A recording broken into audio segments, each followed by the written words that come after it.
আদিবাড়ি আমাদের বাংলাদেশে খুলনা জেলা ঢাকমারি গ্রাম, দাকুব থানা, বনগাঁ 24 পরগনা, ঘোলার পুকুর। ওখানেই আমার জন্ম। আমাদের জমি জায়গা সব দিয়ে এখানে ওদের জমি জায়গা আমরা পেয়েছি। নিলে এখন দুধের কেজি কেমন? বাজারে তো 80। নমস্কার বন্ধুরা, চম্পা ব্লগে আপনাদের সকলকে স্বাগত জানাই। আশা করছি আপনারা সকলে ভালো আছেন। আবারও একটা নতুন ভিডিও নিয়ে চলে এলাম আপনাদের কাছে। আজকের ভিডিওটা শহীদ দ্বীপের আর একটা বাঙালি গ্রাম, নাম রামনগর। এই গ্রামের একজন ব্রাহ্মণ বাড়িতে আমরা এসেছি এবং এই বাড়ির মেন যে হেড, ওনার সঙ্গে আমরা কথা বলবো। ওনার নাম হচ্ছে শ্রী নিরাপদ চ্যাটার্জি। এই কাকুর মুখে আজকে শুনবো কি করে আন্দামানে আসা এবং আন্দামানে এসে শহীদ দ্বীপে কী করে বসতি স্থাপন করেছেন এবং তখনের পরিস্থিতি কেমন ছিল এবং এখনের পরিস্থিতি কেমন আছে সে সম্বন্ধে আমরা সব কিছুই জানবো। তাহলে চলুন আমার সঙ্গে, আপনারাও দেখতে থাকুন। ওটা কি পুকুর? পুকুরে পুকুরে মাছ টাছ আছে? তাই বড় হয় না নাকি? তা খালি 60 কিলো কেন উঠছে? এরকম পুকুর দুই একটা বাড়িতে বাড়িতে সবার থাকে। আর এখন জল কমে গেছে, রোদ, ভীষণ রোদ। আমরা আন্দামানের প্রতিটা বাঙালি গ্রামে প্রতিটা বাড়িতেই ঢুকলে একটা জিনিস দেখতে পাই, বাগান আর পুকুর। প্রতিটা বাড়িতেই পুকুর আছে। বাড়ি, ঘর, বাগান সব মিলে যেন পূর্ববঙ্গের একটা প্রতিচ্ছবি। যেহেতু আমাদের পূর্বপুরুষেরা সকলে পূর্ব পাকিস্তান থেকে আন্দামানে এসেছেন, সেই যে ভিটা বাড়ি, সেই যে গ্রাম ছেড়ে এসেছেন, ওনারা এখানে এসেও ঠিক তেমন একটা সুন্দর গ্রাম তৈরি করার চেষ্টা করেছেন। একটা সময় মনের কষ্টে যা কিছু ছেড়ে এসেছিলেন ঠিক তেমনভাবে গড়ে তুলেছেন। বর্তমানে সকলেই সুখে আছেন। ভগবান আমাদেরকে আরেকটা সুখ দিয়েছেন, সেটা হচ্ছে আন্দামানের সকলের মধ্যে একটা ভালো মিল আছে, ভালোবাসা আছে। কিসের ধর্ম, কিসের দ্বন্দ্ব কিছুই বুঝি না। এই শান্তিটাই হচ্ছে বড় শান্তি। এই জায়গায় নারকেল কত করে এখন 21 টাকা 50 পয়সা কেজি। কেজি? হ্যাঁ। এই যে ছেলের রেখেছে না? আমি ভুল করেছি না? হ্যাঁ, আরো বেশি 5-7 বস্তা নারকেল ও ডাব বিক্রি করে করেছি। বাচ্চা। তা কাকু নিলে এখন দুধের কেজি কেমন? বাজারে তো 80, 70, এনিটকো 55 টাকা। আমাদের বোধ হয় 60 না 65 দিচ্ছে, ঠিক জানি না। খাবার দুধ দেওয়া হয় তো আমাদের।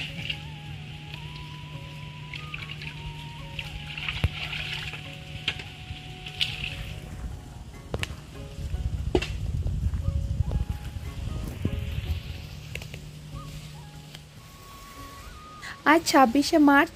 এই দিনটি বাংলাদেশের জন্য একটা গুরুত্বপূর্ণ দিন। এই দিনে বাংলাদেশের স্বাধীনতা দিবস পালন করা হয়। এই 55তম স্বাধীনতা দিবসে আন্দামানবাসীদের পক্ষ থেকে বাংলাদেশের সকল নাগরিকদের অনেক অনেক শুভেচ্ছা ও ভালোবাসা রইল। সবাই ভালো থাকবেন, সুস্থ থাকবেন।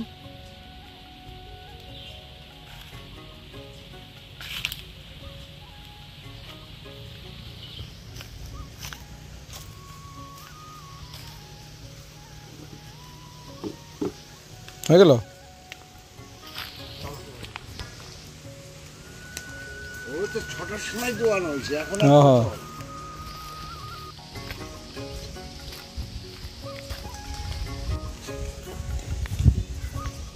দুধ হয় কেমন? সকালে 5.5-6 লিটার হয়, এখন 1.5 লিটার হয়।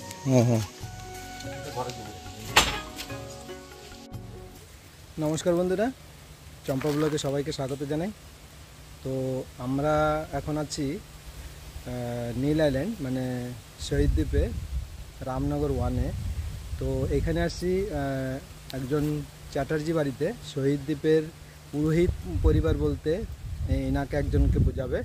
তো কাকুর সঙ্গেও আমরা কিছু কথাবার্তা বলবো, কিভাবে উনি এই শহীদ দ্বীপে এসছেন এবং কিভাবে ওনার এই দ্বীপে এসছেন সেই ব্যাপারে কথা বলবো। তাহলে দেখতে থাকুন। নমস্কার কাকু। নমস্কার। ভালো আছেন কাকু? হ্যাঁ, ভালো। তো কাকু, আমি আপনার কাছে কটা জিজ্ঞেস করবো যে আপনার আদি বাড়িটা কোথায় ছিল? আদিবাড়ি আমাদের বাংলাদেশে খুলনা জেলা ঢাকমারি গ্রাম, দাকুব থানা। এটা মা বাবা ঠাকুর দাদা ওনারাই ওখানে ছিলেন। আমার জন্ম কলকাতা, বনগাঁ 24 পরগনা, ঘোলার পুকুর, ওখানেই আমার জন্ম। তো কোনো ঘটনাক্রমে ভারতে চলে আসতে হয়েছিল কি? না, ওখান থেকে আমার ঠাকুর দাদা বিনিময় করে এসছেন। বিনিময় বলতে ওইখান ওখানে আমাদের জমি জায়গা সব দিয়ে এখানে ওদের জমি জায়গা আমরা পেয়েছি, এইটাকেই বিনিময় বলা হয়। সেইভাবে আসা। সেভাবে আসা। পশ্চিমবঙ্গ থেকে আন্দামানে কি করে আসা? পশ্চিমবঙ্গ থেকে আন্দামানে আসা, বাবারা 7 ভাই ছিলেন। আমার ঠাকুর দাদা মারা গেলেন, ঠাকুরমা মারা গেলেন। 7 ভাইয়ের ভিতরে সবই আমার কাকা খুড়ো বাবা সব বিবাহিতা, প্রত্যেকের 2, 3, 4 ছেলে মেয়ে। যে জমি জায়গা তাতে আমাদের পোষায় না বা হচ্ছে না, কাজকর্মও হয় না, ব্রাহ্মণ আমরা জাতিতে, পুজো আশ্রাও সেরকম হয় না। তো আমরা রিফিউজি হওয়ার জন্য শিয়ালদা প্ল্যাটফর্মে আসলাম। ওখানে কিছুদিন থাকলাম এবং ওখানে আপনার আমেরিকা থেকে কোনো মিনিস্টার আসবে, সেই জন্য ওখান থেকে আমাদের সরায়ে সাঁতরাগাছি ক্যাম্প দিয়ে দিল। ওখানে তাবু টাবু দিয়ে সাঁতরাগাছি একটা ক্যাম্প করে দিল এবং গভর্নমেন্টের তরফ থেকে দুধ রুটি যা কিছু খাদ্য খাদক সব আমরা ওখানে বসেই পেতাম। আমরা সব ছোট ছোট তখন। ওখানে থাকাকালীন আর ডাক হয় না। ছোট ছোট বলতে কত বছর বয়স হবে তাও? তখন আমার 7-8 বছর বয়স, 7-8 বছর বয়স। কোনো ডাকডোক হয় না। তো আমাদের এই গ্রামের মানে এই আন্দামানের থেকে একজন ভদ্রলোক ওখানে গেলেন, বাবার সঙ্গে খুব পরিচিত। তো উনি বললেন যে এক কাজ করো, চলো আমাদের সঙ্গে আন্দামান, আমার সঙ্গে আন্দামান চলো। ওখানে জায়গা জমি পাওয়া না পাওয়া, অন্তত আমরা তোমাকে কিছু জায়গা দিয়ে ওখানে রাখা হবে এবং পুরোহিত ওখানে নাই। তো বললো ঠিক আছে। আমার বাবার আমরা 8 ভাই বোন, 6 জন বোন আর 2 জন ভাই আমরা। আমার ছোট ভাইও পাশে আছে। তো সেই হিসাবে আমরা ওনার সঙ্গে চলে আসলাম 63-তে। তখন আপনার টিকিট ছিল 69 টাকার টিকিট এবং মেডিকেল বই করতে হতো। মেডিকেল বই ছাড়া জাহাজে উঠতে দিতে উঠা যায় না। ওভাবে আমরা আসলাম। এসে কিশোরীনগর আমাদের নিয়ে গেল। রাস্তাঘাট কিছু নাই, জল কাদা, পরানঘাটায় ওখানে ওই ছোট্ট বোর্ডে নিয়ে নামা, সেই সব বোঝা বিড়ে নিয়ে ওনার বাড়ি। কিশোরীনগর বলতে ওইটা একটু ডিগলিপুরের লাইন? হ্যাঁ, ডিগলিপুরের লাইন, পরানঘাটা। ওখানে মায়াবন্দর নেমে ওখান থেকে ছোট বোটে আমরা আসলাম। আসার পরে ওখানে উনি ঘর বাড়ি সবকিছু দিল, সেখানে আমরা থাকলাম। অসম্ভব শুয়োর, হরিণ, জোক, পোক এইসব। আমাদের শিক্ষা দীক্ষার খুবই অসুবিধা। স্কুল খুব নিকটে নাই। পরে অবশ্য কিশোরীনগর স্কুল হয়েছে। তো আমি তখন আমার 10 বয়স হবে। আমি বললাম যে আমি এখান থেকে কলকাতায় চলে যাই, ওখানে যে পড়াশুনো করব, ওখানে কাকা কাকি আছে সব। তা আমি ওখান থেকে চলে আসলাম। চলেঙ্গা বোর্ড ছিল, কোনো রকমে আমাদের সংসার চলে যেত পুজো আশ্রা করে গ্রামের থেকে ধান চাল দিয়ে।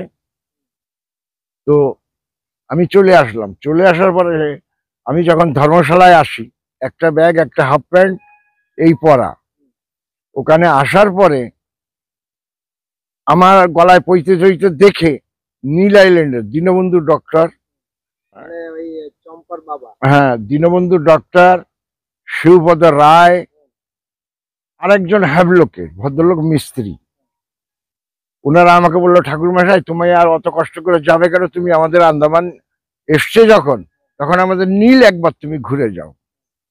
তো আমি ওই দীনবন্ধু ডক্টর আর ওই শিবপদ রায়ের সঙ্গে নীল আইল্যান্ডে আসলাম। আসার পরে উনি আমাকে শিবপদ রায়ের বাড়িতেই রাখলো। তো ওইখানে ওই কার্পেন্টার মিস্ত্রি কাজ করে, ওনার সঙ্গে আমি কাজকর্ম করি আর ওনার বাড়িতেই থাকি। তারপরে এখানে এসে পরিচয় হলো রুইদাস পোদ্দার, রুইদাস দাস, মনীন্দ্র দাস, যতীন দাস, এরকম ওনাদের সঙ্গে এনারা তখনকার নামি দামি নামি দামি লোক ছিলেন, শঙ্কর মণ্ডল। তো ওনারা আমাকে এখানে একটা ঘর বেঁধে দিলেন, আর আমি গ্রামে পূজা আশ্রা কাজকর্ম এই সমস্ত করি। তো তখন কি নীল আইল্যান্ডে পুরোহিত তখন নীল আইল্যান্ডে কোনো পুরোহিত ছিল না, একটাই পুরোহিত ছিলেন, পুলিশ ডিপার্টমেন্টে কাজ করতেন, চক্রবর্তী। তো ওনার ছুটি না হলে উনি কোনো কাজকর্ম করতে পারতেন না, বাকি হ্যাবলোকে ডুঙ্গিতে করে যেয়ে আনতে হতো। এবং তখন এখানকার অবস্থা খুবই খারাপ, পুজো পাঠ, তারপরে হ্যাবলোক থেকে শাক সবজি তেল লাল ঝাল মশলা সবকিছু ওখান থেকেই আনতে হতো। পরে আস্তে আস্তে এখানে সবকিছু হলো, দোকান টোকান সবকিছু। দীনবন্ধু ডাক্তার উনি গ্রামে গ্রামে ছোটখাটো চিকিৎসা করতেন। তারপরে এখানে একটা কম্পাউন্ডার আসলো, মেডিকেল ডিপার্টমেন্ট থেকে একটা ডিসপেন্সারি খুললো এখানে। আস্তে আস্তে আস্তে আস্তে এখানে উন্নত হলো, ক্যাম্পে ভরা ছিল সব। ক্যাম্প থেকে এগ্রিকালচার ডিপার্টমেন্ট উনাদের আর আপনার রেভিনিউ ডিপার্টমেন্ট উনাদের আস্তে আস্তে আস্তে আস্তে জমি দেওয়া শুরু করলো।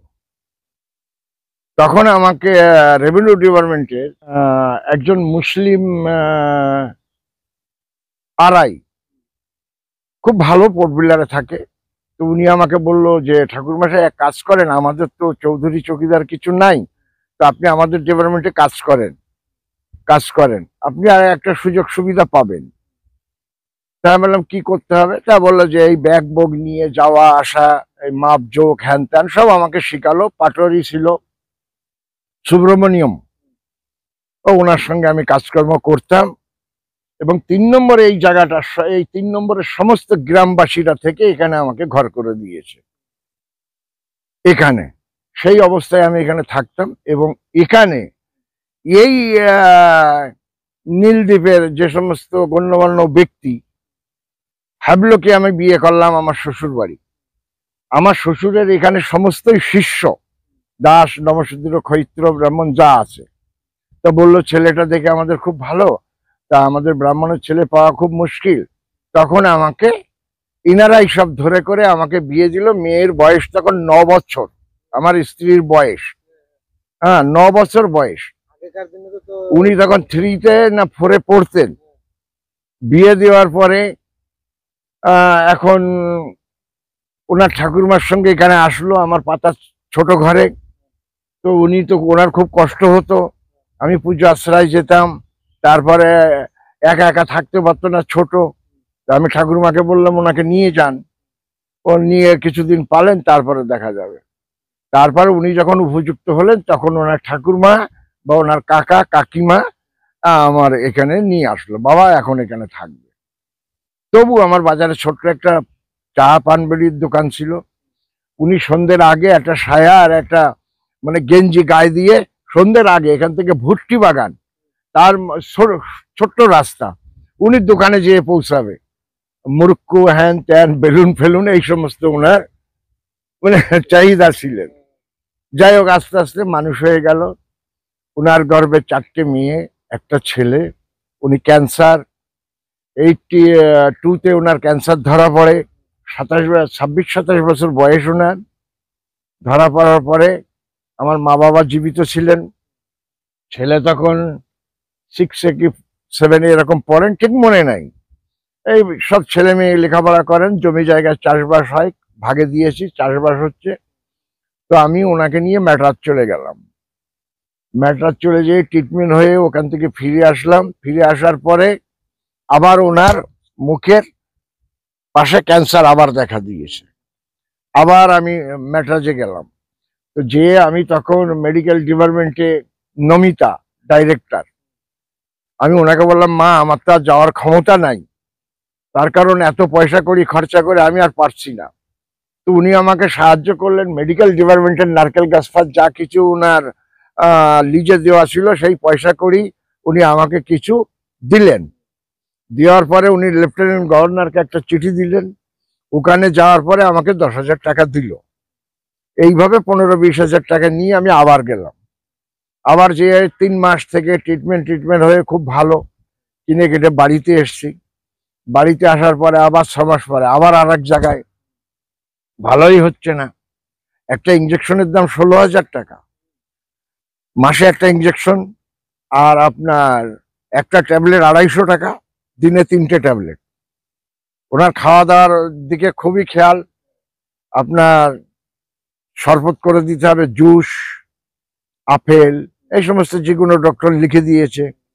আর তখন আমি ওখান থেকে এখানে আসলাম।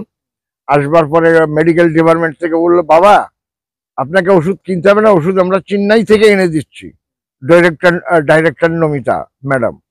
আমি বললাম ঠিক আছে, আর আপনাকে মেডিকেলে পাঠাতে হবে না, ডেলি ডক্টর একবার যেয়ে আপনার দেখে আসবে, আপনার নীলের ডক্টর যেয়ে আপনার ঘরে দেখে আসবে, ওনাকে একটু পরিষ্কার পরিচ্ছন্ন ভাবে রাখবেন। উনি আমাকে বলে দিলে সেইভাবেই মেয়েরা ছেলেরা আমরা সব ওনাকে তত্ত্ববিধান করতাম। তারপরে ওনার মাও হ্যাভলক থেকে আসলেন, ওনার কাছে থাকতেন। এভাবে থাকতে থাকতে ওনার আবার শুরু হলো। এখন উনি বলছে আমি আর যাব না। কেন যাব না? আমি তো বাঁচবো না, আমি বাঁচবো না। তারপরে দ্বিতীয় কথা, 2বার হয়ে গেছে, 3বার। আমার ছেলে মেয়ে রাস্তায়, ভিক্ষা ছাড়া আর কোনো ওদের উপায় নাই। তখন আমি জমিটা কোঅপারেটিভ ব্যাংকে মর্টগেজ রেখেছি 50,000 টাকায়। জমিটা বন্ধক রেখে আবার কোনো রকমই আমি নিয়ে চলে গেলাম, হাতে পায়ে ধরে জাহাজে উঠায়। এখানে রুইদাস দাস তখন প্রধান, উনি আমাকে বললো যে কিছু কালেকশন করে আমরা টাকা পয়সা দিচ্ছি। আমি বললাম, বাবা তুমি কালেকশন করে যদি আমাকে টাকা পয়সা দাও, তা আমার এই ছেলে মেয়ে সারা জীবন ওরা খোটা খাবে যে তোর বাবা ভিক্ষা করে তোর মাকে ট্রিটমেন্ট করাইছে। তারপর তা সত্ত্বেও এখানে চিদম্বরম শেখ আর লক্ষ্মী রানী দেবনাথ, আমার স্ত্রীর সঙ্গে ওনারা জাহাজ ঘাটা পর্যন্ত গেছেন। ওখানে যে যা ওনাকে দেওয়ারও ওনার পার্সে দিয়েছেন। আমি নেব না, তবু ওনারা জবরদস্তি দিয়ে জাহাজে উঠাই দিয়ে এসছে। আর চিদম্বরম শেঠ বলছে, पंडित जी कुछ तकलीफ होएगा, आप चेन्नई आरएसएन का दुकान में चले जाना, हाँ वहां जाके हमारा नाम बोलना, आपको पैसा वैसा सब मिलेगा। तो हम बोला नहीं ठीक है, हम जरूरत होएगा जाएगा। এর ভিতরে আমরা যে কেকে নগর গেস্ট হাউস দিল আপনার আইপিএনটি ডিপার্টমেন্ট থেকে ফ্রি। তো আমি কেকে নগর গেস্ট হাউসে ওখানে যাওয়ার পরে আমাকে গ্যাস সিলিন্ডার সবকিছু ওরা আমাকে গুছাই দিল। আমি ওনাকে তো ফেনে ভাত, সিদ্ধ ভাত এইসব দিতে হবে, রান্না করে খেতাম। ওখানে রইলাম। কুলদীপ রায় শর্মা চেন্নাইতে গেছেন ওনার স্ত্রীকে নিয়ে। তো উনি যে ওইখানেই ওই কেকে নগর গেস্ট হাউসেই আছেন। তো পরে উনি খুঁজতে খুঁজতে বললো যে এখানে একটা ক্যান্সার পেশেন্ট আছে। তো উনি আমার ঘরে আসলেন ওনার স্ত্রীকে নিয়ে। এসে আমার স্ত্রীর তো তখন বাঁধা থাকতো, সবসময় ঘা হয়ে গেছে, ট্রিটমেন্ট চলতেছে। তো উনি আমাকে बोलो बाबा एक काम करिए, आप पूरा खर्चा होता है, हम आपको कुछ मदद करेगा। अब अंडमान आने से हमारा पिताजी को बोल के, हमारा पिताजी को नाम आप जानता है? हम बोले नहीं बाबू। बोले भगत सिंह आपको इलेक्ट्रिसिटी का बड़ा ऑफिसर है। हम बोले ठीक है सर। তো ওনার স্ত্রী আমার স্ত্রীকে 5,000 টাকা দিয়েছিল জবরদস্তি ফল টল খাওয়ার জন্য, আর বললো আমার সঙ্গে এসে আন্দামান দেখা করবে। তখন আমি ওনার ট্রিটমেন্ট 3 মাস হয়ে যাওয়ার পরে ঘাটা শুকিয়ে গেলে আমি আন্দামানে আসলাম। আসলে আমাদের নীল আইল্যান্ডে কাজল দাস খুব ভালো ছেলে। আমি শিব থেকে ধর্মশালায় আসলি পরে কাজল দাস আসছে। এসে উনি আমাকে বললো, কাকু আপনি তো 2বার 3বার গেলেন, আমরা শুনতে পেলাম, তো চলেন একবার আপনাকে ভক্তবাবুর কাছে নিয়ে যাব, যদি কোনো সাহায্য সহানুভূতি পাওয়া যায়। আমি বললাম, বাবা আমাকে আর কে করবে, মেডিকেল ডিপার্টমেন্ট তো সব জায়গা থেকে করছে। কাজল দাস আমাকে নিয়ে ভক্তবাবুর কাছে গেলেন ওনার ঘরে। যাওয়ার পরে কাজল দাসও আছে, আমিও আছি। তো উনি যে সমস্ত ভাষা বললেন তাতে আর আমার ভিক্ষা চাওয়াও আমার আর ইচ্ছা করে না। তা বললাম, বাবা কাজল চলো। ওখান থেকে চলে আসলাম। চলে আসার পরে যাই হোক কিছুদিন পরে আমার স্ত্রী মারা গেলেন। তখন আমি 2টো মেয়ে বিয়ে দিয়েছি, বড় মেয়ে মেজো মেয়ে, কারণ উনি দেখতে চেয়েছেন খুব অল্প বয়সে। বিয়ে দেওয়ার পরে সব জামাই মেয়ে সব থেকে ওনাকে জল টল দিয়ে আমরা বিদায় দিয়ে দিলাম। ওনার শরীরে যা কিছু ছিল আমার ছেলে মেয়ে খুলতে দেয়নি, সবকিছু নিয়ে আমার জমির মাথায় আমার অ্যালটমেন্টের ভিতরে আমি ওনাকে দাহ করেছি। তারপরে 84-এ উনি মারা যাওয়ার পরের থেকে আমি আজ পর্যন্ত এভাবে আছি। এবং আমি রেভিনিউ ডিপার্টমেন্টে চাকরি করেছি, তখন আমার মাইনে ছিল 75 টাকা, 75 টাকা মাইনে ছিল। তো আমি যখন ট্রিটমেন্টে যাওয়া আসা শুরু করলাম তখন আমি ওই চাকরিটা ছেড়ে দিলাম। এবং রেভিনিউ ডিপার্টমেন্ট থেকে আমাকে একটা সার্টিফিকেট দিয়েছিল, ইনকাম সার্টিফিকেট 10,000 টাকার কম। এটাও আমার অনেক উপকার হয়েছে। এইভাবে আজ পর্যন্ত আমি এখানে আছি, ছেলে মেয়ে নিয়ে। ছেলে বিয়ে দিলাম, মেয়েদের বিয়ে দিয়েছি, শান্তিতেই আছি এখানে। এখানে ব্রাহ্মণ হিসাবে আমি এখন বর্তমানে একা। তার কারণ আমার কাকা বলতে মানে আপন নয়, ওনাকে এখানে অ্যালাইনমেন্ট দিয়ে আনা হয়েছে। অসীম ভট্টাচার্য ওনার বাবা। হ্যাঁ, তো উনি মারা যাওয়ার পরের থেকে সমস্ত দায়িত্ব আমাকেই দিয়ে গেছেন উনি। আর অন্য কেউ মানে হ্যাঁ, আমি আছি এবং আমার ছোট ভাই, আর এক ভাই মেলল্যান্ড থেকে এসেছিল, মারা গেছে। এই আমরাই নীল আইল্যান্ডটা এইভাবেই দেখে রাখছি। এবং পোর্টবিলার দুর্গাপুজো, বড় বড় পুজো আসার জন্য আমাকে হেলিকপ্টারে করে তেরাচা, কাচাল, নানকৌড়ি, কামোটা, কম্বলবে আমাকে যেতে হয়। কোনো বিয়ে আশ্রার কোনো অসুবিধা হলে পোর্টবিলারও আমাকে যেতে হয়। ওখানে যেয়েও আমি বিয়ে এসব করাই আসি, এখান থেকে আমাকে নিয়ে যায়। আমার পয়সা কড়ি সম্বন্ধে কারো কাছে কোনো দাবি নাই, যা দেবে এতেই আমি খুশি। কোনো লোকের মেডিকেল ট্রিটমেন্ট, ছেলের বিয়ে, কোনো অসুবিধা আমার কাছে আসলি যতটুকু সাহায্য, মানে 50,000, 1 লাখ, 2 লাখ, 5 লাখ আমি দেই। তারা আবার আমাকে টাকাটা রিটার্ন করে, কিন্তু সুদ নেই। আমরা ব্রাহ্মণ জাতিতে আমরা সুদ খাই না, বা সুদ আমরা নেই না। আপনাকে দিলে আপনার চাও খাবো না। এভাবেও আমি বহু মানুষকে সাহায্য করেছি। চেন্নাইতে গেছে, ট্রিটমেন্ট হয়েছে, এসছে, হয়তো টাকাটা আস্তে আস্তে আমাকে দিয়েছে। এখনো অনেকের কাছে আমি টাকা পাই, দিতে পারছে না, দিচ্ছে। এই যে একটা মানে আশীর্বাদ, এই আশীর্বাদটা নিয়েই এখন নীল আইল্যান্ডে ভালোই আমি বেঁচে আছি, বা আমার এই 70, 73 বছর, 74 বছর বয়স হয়ে গেল, কোনো কষ্ট নাই। ছেলে পুতির বউ অসম্ভব, এখন দেখাশুনো, খাওয়া দাওয়ার দিকে খুব খেয়াল। লো প্রেশার রুগী বলে আমাকে ডেলি ডিম সিদ্ধ, দুধ, তারপরে খেজুর, যেগুলো, তারপরে ড্রাই ফ্রুট, যেগুলো আমার প্রয়োজন সেগুলো তারা সব আমাকে, এবং টাইমে টাইমে খাওয়া। মানে পশ্চিমবঙ্গে আর যাওয়াটাও হয় না। পশ্চিমবঙ্গে বছরে আমি 2 বার যেতাম। তারপরে করোনার পরে আমি একবারই গেছি। তারপরে এখন আর আমি যাই না। এবার বৈশাখের পরে যাওয়ার ইচ্ছা আছে, ভাইটাই সব আছে, যাবো, দেখে শুনে আসবো। মোটামুটি আপনাকে সারা বছর করে কিছু না কিছু কাজ করতে হয়। হ্যাঁ, সারা বছর কি, এক এক দিনে 2-3টে কাজও পড়ে। ওই 2 বাপ বেটা। তারপরে সিএম রায় কোম্পানিতে কাজ করে আমার এক শালা, সে এখানে থাকে, কিছু কাজ তাকে দিয়েও আমরা করাই, তাকে দিয়েও করাই। হ্যাঁ, এই কালকে শীতলা পুজো করতে গেছি, এই গ্রামে মেয়েরা শীতলা পুজো করেছি, তারা খুশিতে 5,000 টাকা দিয়েছে। আমি বললাম ঠিক আছে, যা মা, আগামী বছর তোরা, আমি ওই সোনার টিপ টিপ দিয়ে আসতাম, ওরা মার কপালের তৈরি করে দিয়েছে, আপনার কি সীতাপাটি। তা বললাম যা, আগামীতে আমি তোদের পায়েল দিয়ে দেবো আর একটা ফ্যান দেবো। হ্যাঁ, খুব খুশি। হ্যাঁ, এমনিও আমি ওদের সিমেন্ট ফিমেন্ট হ্যান ত্যান দিয়ে টিয়ে, বা 4 নম্বরে যে শীতলা পুজো মন্দির, ওখানেও আমি সাহায্য করেছি যতটুকু আমার ক্ষমতায়। এখানে রাম মন্দির হচ্ছে, ওখানেও আমি সাহায্য করছি। আমি খুব ভালো আছি, শান্তিতে আছি, সুখে আছি। আর যে কদিন থাকবো এইভাবেই থাকবো। কারোর সঙ্গে কোনো লড়াই ঝগড়া আমার নাই। বিশেষত আমাদের ঘরের মেয়ে যারা পড়াশুনো করছে, তাদের ড্রেসপত্র যা কিছু তাদের আছে, সবকিছু ঘরে ব্যবহার করাটাই উচিত। ছোটখাটো প্যান্ট ফ্যান্ট পরে বাইরে বা রাস্তাঘাটে চলা ভালো না, মানুষের চোখে খারাপ লাগে। তারা ঘরে সবকিছু ব্যবহার করুক, বাইরে যখন তারা যাবে তাদের দেহটা ঢেকে পরিষ্কার সুন্দরভাবে বলবে এটা ভদ্র ফ্যামিলির ছেলে মেয়ে। এই নামটা ওর মা বাবারও হবে বা আমাদের দেশেরও হবে। বিদেশ থেকে কি করছে, তারা কিভাবে আসছে, কি খাচ্ছে, তা দেখলে আমাদের চলবে না।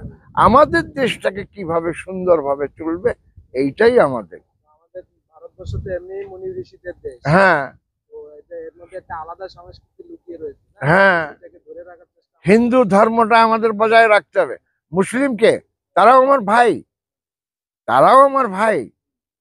তাদেরও কোনো কাজকর্ম ক্রিয়াকর্ম হলে আমার বাড়িতে ডাকি আসে, তাদের বাড়িতে কিছু হলে আমরা যাই।